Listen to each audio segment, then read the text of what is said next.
படிச்சவனுக்கு பசிக்காதான்னு கேள்வி கேட்டா பதில் இல்லை. அப்ப படிச்சவன்லாம் சாப்பிடாத. ஒரு தம்பிகிட்ட கேட்டேன், நீ என்ன வேலை பாக்குறேன்னு. சாப்ட்வேர்ல வேலை பாக்குறேன்னாரு. சாப்பிட்டு போய் தானே வேலை பாக்குறான்னு கேட்டேன் நானு.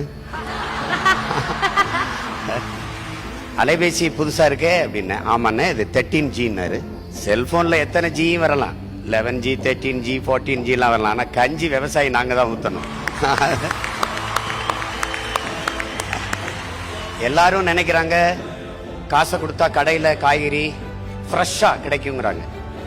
ஆனா அந்த காய்கறி கடைக்கு வர்றதுக்கு தொலை தூரத்துல ஒரு விவசாயி வெயில்ல காஞ்சி மழையில நனைஞ்சு ரத்தம் வேர்வையா உடம்புல ஊத்தி உப்பு பூக்க கண்ணு மொழி பிதுங்க கண்ணச்சதை தொங்க வெம்பாடுபட்டு உழைச்சாதான் உங்களுக்கு காய்கறி கடைக்கு வருது, அரிசி பருப்பு வருதுங்கிறத கவனத்துல வச்சுக்கணும். விண்வெளியில பறக்கிறோம், வானூர்தியில பறக்கிறோம். வளர்ச்சி வானூர்தியில போறவனுக்கும் பூமியில இருந்தா சோறு போகணுங்கிறத கவனிக்கணும். நீங்க எந்த நாட்டிலையும் கார் இல்ல செல்போன் இல்லைன்னு புரட்சி வந்ததில்லை. ஆனா நீரும் சோறு இல்லைன்னா அங்க புரட்சி வராம இருந்ததில்லை. அதுக்கான டீசர் உங்களுக்கு புரியுற மொழி சொல்ற, அதுக்கான ட்ரெய்லர், அதுக்கான முன்னோட்டம் பக்கத்தில் இருக்கிற இலங்கையில நடந்து கொண்டு இருக்குங்கிறத நீங்க கவனிச்சுக்கணும். நீங்க கொரோனா வந்தது, காசு இருந்தது, யாரும் நகை கடைக்கு போய் நகையை வாங்கி வைப்போம்னு நினைக்கல, ஜவுளி கடைக்கு போய் புதுதா துணி எடுத்து சேமிப்போம்னு நினைக்கல, ஷோரூம்ல போய் புதுசா கார் வாங்கிட்டு வரும்னு நினைக்கல. எங்க மளிகை கடை திறந்திருக்கு, எங்க காய்கறி கடை திறந்திருக்குன்னா நீங்க தேடினீங்க. அப்படின்னா உணவின் அவசியத்தை நீங்க புரிஞ்சுப்பீங்கன்னு நினைக்கிறேன். உலகத்தில் வேளாண்மையை கைவிட்ட எல்லா நாடுகளும் பிச்சை எடுக்குது.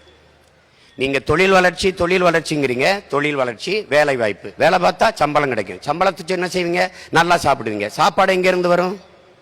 யார்ட்டையும் பதில் இல்லை.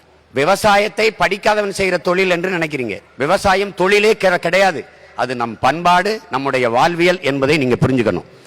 விவசாயத்தை படிக்காதவன் செய்யறதுன்னு நீங்க நினைச்சீங்கன்னா படிச்சவனுக்கு பசிக்காதான்னு கேள்வி கேட்டா பதில் இல்லை. அப்ப படிச்சவன்லாம் சாப்பிடாத, யாரும் சாப்பிடாத, அவ்வளவுதானே.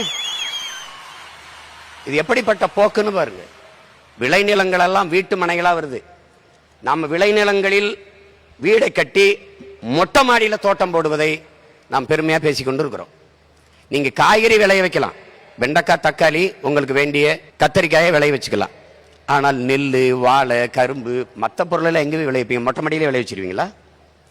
அப்போ எவ்வளவு பெரிய பேராபத்தை நோக்கி நாம் நகர்ந்து கொண்டிருக்கிறோங்கிறத நீங்க கவனிச்சுக்கணும். இலவசமா அரிசி வருது அப்படின்னு நினைக்கிறோம். எத்தனை நாளுக்கு இலவசம் கொடுத்துட முடியும்னு யோசிக்கணும். ஒரு நாள் யோசிக்கணும். ஒரு மனிதன் தன் வாழ்நாளில் என்றாவது ஒரு நாள் வழக்கறிஞரை சந்திக்கிறான், அது அட்வொகேட். என்றாவது ஒரு நாள் பொறியாளர் சந்திக்கிறான், இன்ஜினியர். என்றாவது ஒரு நாள் மருத்துவரை சந்திக்கிறான், டாக்டர். ஆனால் ஒரு நாளைக்கு 3 வேளை விவசாயியை சந்திக்கிறான். அதை புரிஞ்சுக்கணும். எல்லா மனிதரும் உலகத்தில் மனிதர்கள் செய்கிற தொழிலை செய்கிறார்கள். விவசாயிகள் மட்டும்தான் தெய்வத்தின் தொழிலை செய்கிறார்கள் என்பதை என் அன்பிற்குரியவர்கள் புரிந்து கொள்ளணும்.